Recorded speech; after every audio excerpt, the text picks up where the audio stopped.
So good morning everyone and I welcome you all to 5 series के अंदर। और discuss करते हैं एडवांस करंट अफेयर्स के जो टॉपिक्स आज के जो टॉपिक्स हैं डिफरेंट न्यूज़पेपर में पब्लिश हुए हैं। And let's discuss this topics again, काफ़ी इंपॉर्टेंट टॉपिक्स हैं। Let's see and discuss Sangai deer के ऊपर है। If will talk about the Sangai deer, तो ये आपकी संगाई डियर है। सो इससे रिलेटेड स्टेटमेंट है, पहला देखते हैं। ये एंडेमिक है, एंडेंजर्ड सब स्पीसीज़ है, species of eld deer.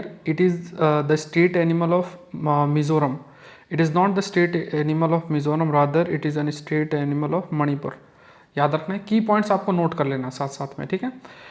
It's original natural habitat is the floating marshy grassland of Keibul Lamjao national park located in the southern part of Loktak lake, जो कि लार्जेस्ट फ्रेश वाटर लेक है साउथ एशिया के अंदर। देखो ये भी स्टेटमेंट सही है, संगाई डियर पाई भी जाती है। केबुल लामचाओ ये मणिपुर के अंदर ही है, जो लोकटक लेक है या वो भी मणिपुर में है। तो ये दोनों स्टेटमेंट सही, ये वाला स्टेटमेंट गलत है।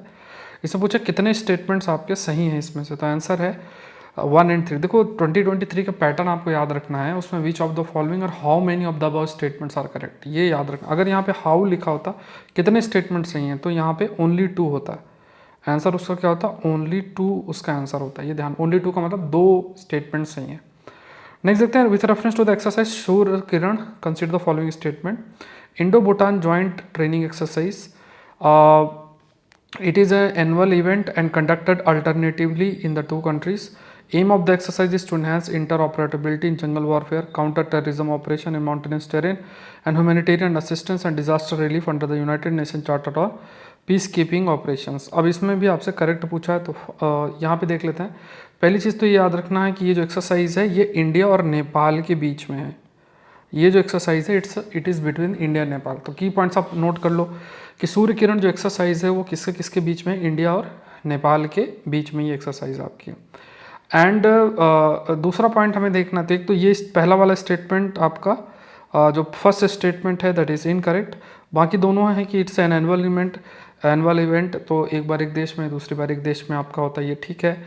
इसमें मेनली यही है कि मतलब जैसे टेररिज्म से लेके और भी बहुत सारे एरियाज़ में मिलिट्री कंटेक्स्ट में कोऑपरेट करना, और इवन जो डिज़ास्टर से रिलेटेड चीज़ें हैं कि मान लो कोई बड़ा डिज़ास्टर आता है तो कैसे दोनों की जो मिलिट्री है वो कैसे कोऑपरेट करेंगी, तो ये दोनों चीज़ें आपको ध्यान में रखनी है। सेकंड एंड थर्ड स्टेटमेंट जो है वो आपके सही है।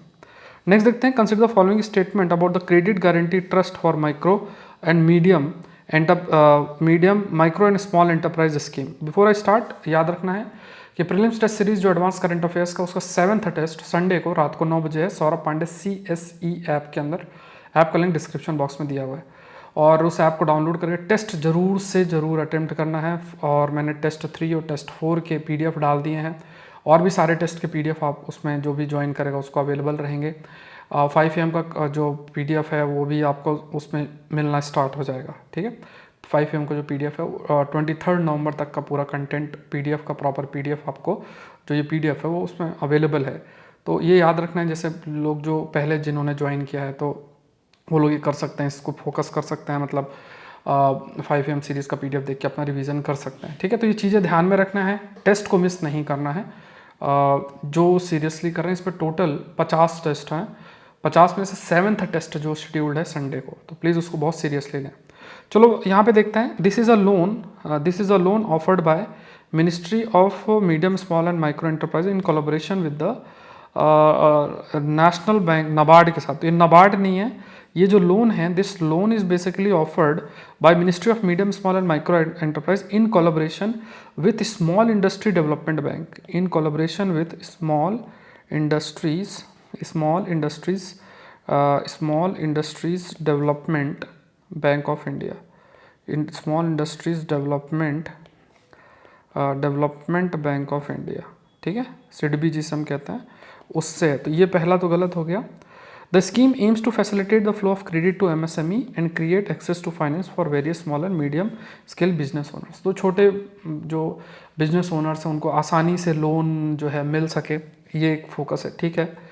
ये जो क्रेडिट गारंटी स्कीम है ये लॉन्च 2000 में की गई थी, और ऑपरेशनल जो है जनवरी 1 2000 में आपका हो गई थी। और मेनली क्रेडिट डिलीवरी कैसे और स्ट्रॉन्ग हो, मतलब आसानी से जो लोन और ये सब मिल सके, इसमें फोकस जो है आपका इसके अंदर किया गया था। तो ये स्टेटमेंट भी आपका सही है। तो ये स्कीम थोड़ा सा याद रखना है, that is credit guarantee trust for micro small enterprises. Scheme इस समय आपके न्यूज़ में है, न्यूज़ में भी थी। This is a government backed loan scheme और स्मॉल बिजनेस और ट्रेडर्स के लिए है, जो इवन बहुत सारी जो माइक्रो फाइनेंशियल इंस्टीट्यूशंस हैं, स्मॉल फाइनेंस बैंक्स हैं, नॉन बैंकिंग फाइनेंशियल कंपनीज हैं which give loans to MSME, उनको भी लोन प्रोवाइड आपको किया जा सकता है क्रेडिट गारंटी स्कीम के कंटेक्स्ट में। ठीक है, ये ध्यान में रखना। तो यहाँ पे तीनों दो स्टेटमेंट्स आपके सही हैं, तो आंसर आपका 2 और 3 हो गया। तो ये देखो पॉइंट्स आप नोट करते जाना, अपने नोट्स बढ़िया तरीके से गो थ्रू होते जाना, तो नोट्स प्रिपेयर करोगे इसका अपना बेनिफिट होता है।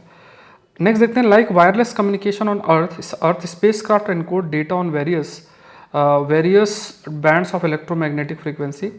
Most space communication is carried out using radio waves having the lowest wavelength but highest frequency. Radio waves are more widely used for the communication than other electromagnetic waves, primarily because of their desirable propagation property stemming from their large wavelength. Correct बताना। अब देखो यहाँ पे ये हम लोग discuss कर रहे हैं, जैसे अगर ये पूरा इलेक्ट्रोमैग्नेटिक स्पेक्ट्रम है, तो अगर आप यहाँ पे देखोगे जो रेडियो वेव्स है उसकी सबसे ज़्यादा वेवलेंथ है। ये थोड़ा सा याद रखना, रेडियो वेव के बाद माइक्रोवेव्स, उसके बाद इंफ्रारेड, उसके बाद विजिबल लाइट, फिर अल्ट्रावायलेट, फिर एक्सरे, फिर गामा रे। और जो फ्रीक्वेंसी है, फ्रीक्वेंसी देखोगे वो सबसे लोएस्ट है, फिर देखो रेडियो वेव्स की लोएस्ट, उसके बाद माइक्रोवेव्स की है, फिर उसके बाद इंफ्रारेड की है, फिर विजिबल लाइट की है, अल्ट्रावायलेट, एक्सरे, गामा रे। ठीक है, तो यहाँ पे आपके पास you have a radio wave जिसकी वेवलेंथ सबसे ज़्यादा, फ्रीक्वेंसी सबसे कम है। तो ये रेडियो वेव्स का इस्तेमाल कम्युनिकेशन के लिए किया जाता है बिकॉज ऑफ दिस नेचर, की वेवलेंथ इसका ज़्यादा है। तो यहाँ पे देखो लिखा है लोएस्ट वेवलेंथ, तो लोएस्ट नहीं है, हाईएस्ट वेवलेंथ है, तो गलत हो गया। एंड लोएस्ट फ्रीक्वेंसी उल्टा कर दिया गया, तो ये स्टेटमेंट गलत हो गया। और दोनों बाकी स्टेटमेंट सही हैं कि जो कम्युनिकेशन होता है, जैसे मान लो कोई हमारी स्पेस क्राफ्ट है, वो सारा कम्युनिकेशन रेडियो वेव्स के माध्यम से ही किया जाता है because of their desirable propagation property, जो कि आपकी like because of their large wavelength, जो वेवलेंथ उसकी लार्ज होती है, इस वजह से इसका इस्तेमाल किया था। तो इसमें कितने स्टेटमेंट सही हैं? ओनली 2। अब देखो यहाँ पे हाउ मेनी, अगर मान लो इसकी जगह लिखा होता विच of the following statement is correct, तो आंसर होता 1 और 3। ठीक है, ये चीज़ें सीखना है आपको। देखो ऐसे क्वेश्चंस जब आप देखोगे, गो थ्रू होगे, तो आपका सबकॉन्शियस माइंड तैयार होगा। और साथ में जो लोग prelims test series on advance current affairs के टेस्ट दे रहे हैं, 7 टेस्ट ऑलरेडी, 7वां टेस्ट इस संडे को शेड्यूल्ड है, तो हर संडे को टेस्ट है। जैसे एग्जाम आएगा फ्रीक्वेंसी टेस्ट की वीक में 2-2 हो जाएंगी। अब आप लोग का बहुत ज़्यादातर लोग की जो नींद खुलेगी वो फरवरी तक खुलेगी। फिर आप लोग शॉर्टकट ढूंढोगे, फिर महंगी महंगी टेस्ट सीरीज करोगे, इधर उधर टाइम पास जो है वो चलेगा। इट्स बेटर अगर अभी से आप प्लान करके चीज़ें करते चले जाओगे ना, आपको कुछ भी करने की जरूरत नहीं पड़ेगी करंट अफेयर्स में। और मैं आपको इस चीज़ की गारंटी दे रहा हूँ कि 1 महीना आप लोग जो 5am सीरीज़ और हिंदू कम के नोट्स बनाओ, और आप किसी भी, जिसको भी आप सबसे बेस्ट सोर्स मानते हो ना, उससे अपने कंटेंट को कंपेयर कर लेना, या एक दिन कर लो।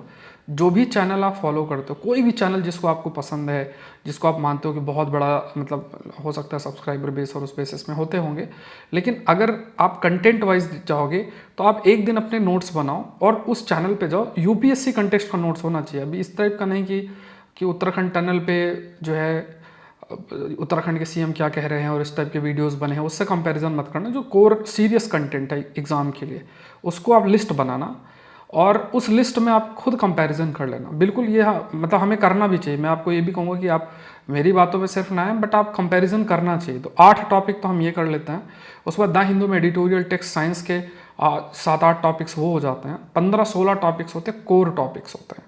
मतलब ये 1 लाइनर टाइप करंट अफेयर्स नहीं है, अच्छा खासा कंटेंट, एडवांस कंटेंट है। तो एक बार आप इनको जब फॉलो करोगे ना, तो फिर आपको कुछ करना नहीं है, आपको बस एक सोर्स पे निर्धारित होकर पढ़ते जाना है। ये चीज़ आप याद रखें, आपको कुछ भी करने की ज़रूरत नहीं। आप जो भी कंपाइलेशंस जिनको आप मानते हो बहुत अच्छा है, लास्ट ईयर का पेपर भी है, कंपाइलेशन भी आप देख लो कितने क्वेश्चंस आए हैं। हम लोग ने जो सेशंस किए हैं उसमें काफ़ी ज़्यादा क्वेश्चंस हैं। जो फॉलो कर रहे हैं वो जानते भी इस बारे में। तो ये देखोगे, एक सोर्स फॉलो करो। अब इससे होगा कि आपको बेनिफिट क्या है, इससे आपका समय बचेगा। आपको पता है यार, मैं करंट अफेयर्स में सर की क्लासेस कर रहा हूँ, सर के ये टेस्ट सीरीज़ वाला पार्ट हिस्सा बन गया, और भी छोटी छोटी चीज़ें जो हैं वो मैं लेकर आऊँगा आप लोग के लिए। आप उन चीज़ों को फॉलो करते जाए, तो वहाँ पे बस आपको क्या है, फिर आप अपने स्टैटिक पे ध्यान दो, अपने ऑप्शनल पे ध्यान दो, इन चीज़ों पे आप फोकस कर सकते हो। बट अगर आप दिन भर करंट अफेयर्स ही करते रहोगे तो फिर तो करंट अफेयर्स कोई अंत नहीं है। आप कहीं भी जाओगे आपको कुछ नया दिख जाएगा। एक सोर्स पे आप ट्रस्ट करना। यूपीएससी का एक अलग टेस्ट है, मतलब एक अलग अप्रोच है करंट अफेयर्स को लेके, चाहे वो ज्योग्राफी का हो, इकोनॉमी का हो, एनवायरनमेंट का हो, हर तरीके की चीज़ें जो हम लोग कवर कर रहे हैं और आप कंटेंट भी अच्छा जो है देख रहे हैं। तो यहाँ पे ये जो फॉलो कर रहे हैं, आप नोट्स बना रहे हैं, साथ में पीडीएफ्स है, जो भी prelims test series advance current affairs का जो हिस्सा है वो उसका ज्वाइन कर लें और अपना जो है उनको सब चीज़ें उनको अवेलेबल रहेंगी। ठीक है, जैसे जैसे मैं आप लोग को बोलता जा रहा हूँ और जो जो चीज़ें मैं ऐड करता जाऊँगा उसका भी मैं इन्फॉर्म करता जाऊँगा। 2024 की एटलीस्ट जो तैयारी कर रहा हूँ उसको बहुत सीरियसली इन चीज़ों को लेना है आप लोग को। ठीक है, ये मेरा सभी से आपको मैंने अनुरोध भी किया है और इसको बहुत ही बार बार मैं आपको रिपीट भी करता हूँ, क्योंकि लास्ट में मेरे ऊपर ही बर्डन आ जाता है। फिर आप ही लोग कहते हो सर कोर्स लॉन्च करो, इतना करंट अफेयर करना है, उसका करंट अफेयर करना है। तो अगर आप अभी से प्लान करके चलोगे तो आपका समय बच जाएगा। ठीक है, नहीं आप इधर उधर महंगे महंगे कोर्सेस, महंगी क्लासेस जाके क्रैश कोर्स टाइप करना स्टार्ट करोगे, कॉस्टली पड़ेगा। ठीक है, तो ये याद रखना, यहाँ पे जो प्राइस भी रखा गया उसमें टोटल 50 टेस्ट हैं, 50 टेस्ट हैं और अच्छे क्वेश्चंस हैं, पीडीएफ है, बहुत सारी चीज़ें जो हैं इसमें है। टेस्ट 3 और 4 का मैंने डाल दिया, देख लेना। With reference to the right to information act की अगर देखें, इसके कंटेक्स्ट में क्या बातें लिखी देख लेते हैं। Government had recently exempted computer emergency response team, the national nodal agency to deal with cyber security threat like hacking, phishing from the purview of the right to information act. Under the provision of RTI act, any citizen of India may request information from public authority फिर which is required to reply expeditiously और with in 30 days, 30 days के अंदर जो इनको reply जो है वो आपका करना। In case of matter involving petitioner life and liberty the information has to provided within 24 hours. तो ये 48 आवर्स है अगर ऐसी कोई स्थिति आती है। इन case of matter involving petitioner life, मतलब जो पिटिशनर है उसकी लाइफ और लिबर्टी से रिलेटेड है, तो 48 आवर्स के अंदर। बाकी ये स्टेटमेंट सही कि सर्टेन को एग्जाम्पशन प्रोवाइड किया गया है और कोई भी सिटीजन, हमारे देश के जो सिटीजन्स हैं, दे कैन आस्क फॉर, कोई भी जो हमारी पब्लिक अथॉरिटी है उससे इंफॉर्मेशन मांग सकते हैं। तो यहाँ पे 2 स्टेटमेंट्स आपके जो है आपका सही है। ठीक है, ये ध्यान में रखना। तो यहाँ पे टोटल आपके 26 ऐसी एजेंसीज हो गई हैं, 27 एजेंसीज हो गई हैं जिनको एग्जाम्पशन जो है वो दिया गया है। और जो ये आरटीआई बिल है ये आपका पास किया गया था 15 जून 2005 को। आरटीआई बिल 15 जून 2005 को इसको आपका पास भी किया गया था और जो फोर्स में आया था 12 अक्टूबर 2005 को किया आपका गया था। Right to information is not included as a fundamental rights in the constitution of India. It protects the fundamental rights to freedom of expression and speech under article 90। ये तो बहुत इंपॉर्टेंट है। देखो एक चीज़ तो देखो, अगर आप ये बात करोगे right to information in general अगर कहा जाए तो it's not a fundamental right. Right to information is not a fundamental, but यहाँ पे आपको याद रखना है कि freedom of speech and expression या फ्रीडम ऑफ एक्सप्रेशन की जब हम बात करते हैं ना, freedom of expression is a fundamental right. Freedom of expression आपका एक्सप्रेशन एंड स्पीच जो है वो आर्टिकल 19 सब क्लॉज 1 और इसके अंदर ए जो पार्ट है ये आपका, हम कह सकते हैं कि ये राइट फ्रीडम ये इस संवैधानिक राइट के अंदर आता है।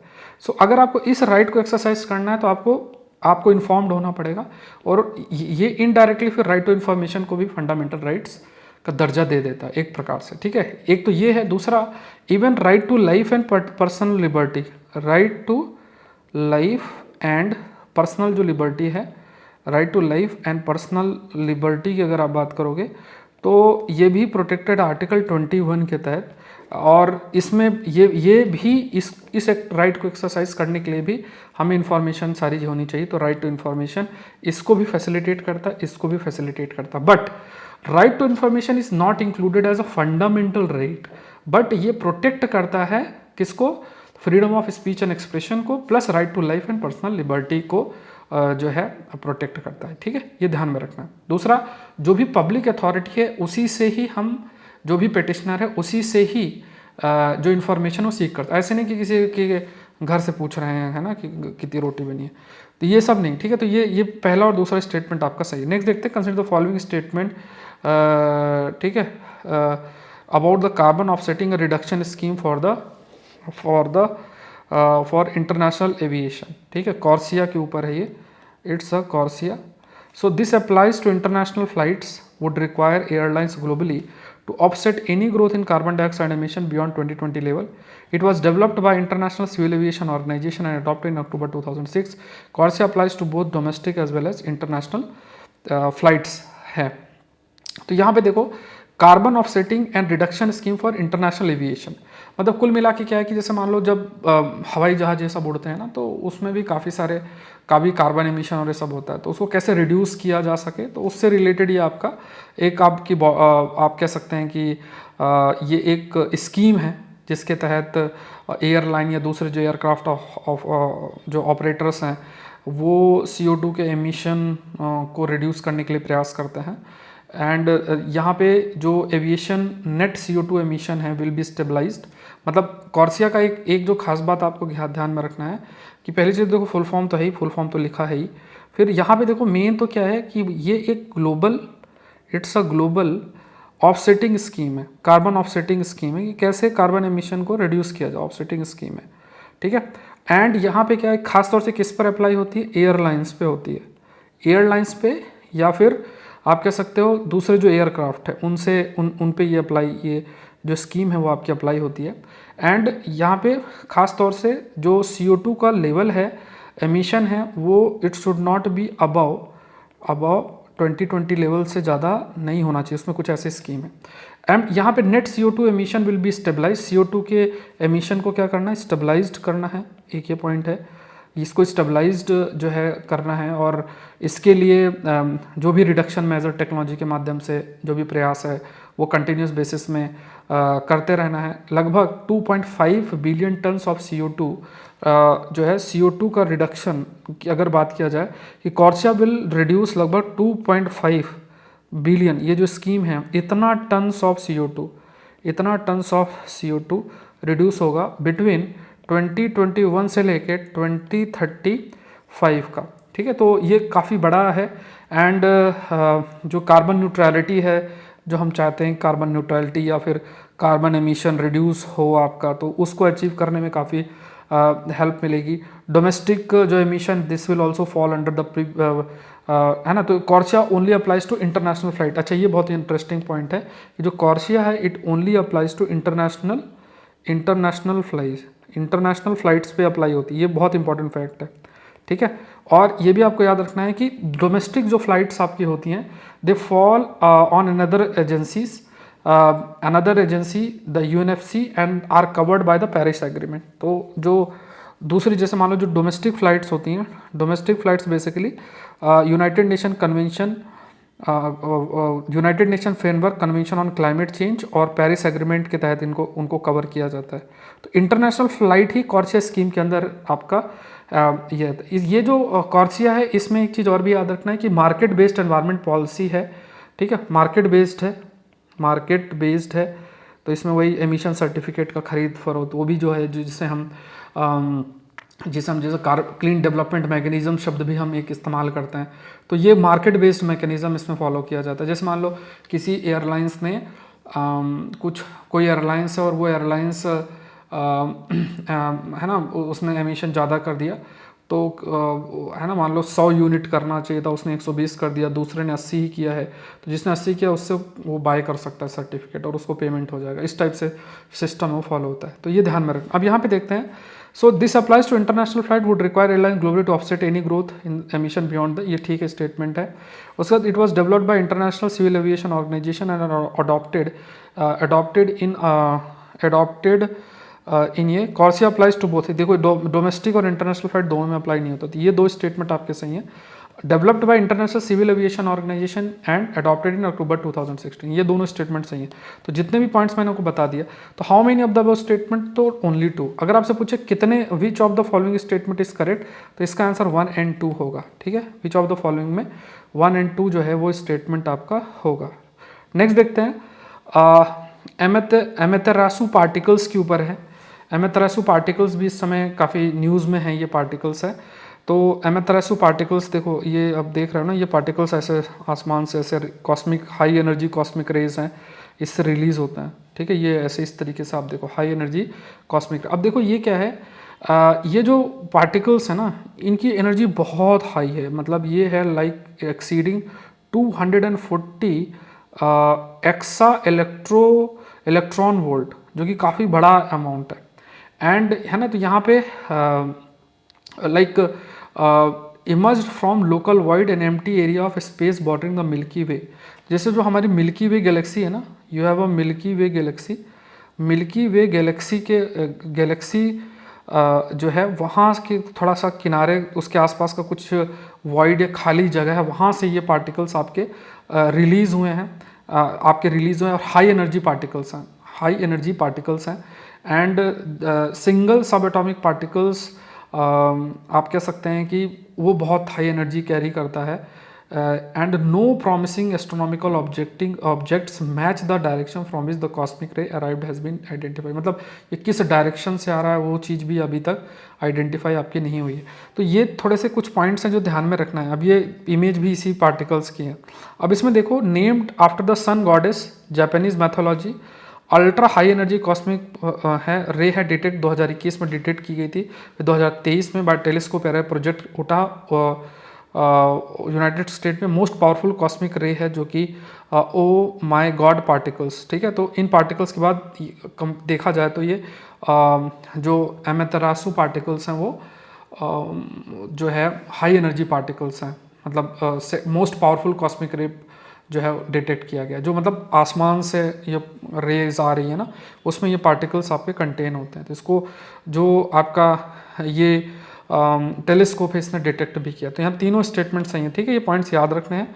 नेक्स्ट देखते हैं, consider the following statement about rheumatoid arthritis.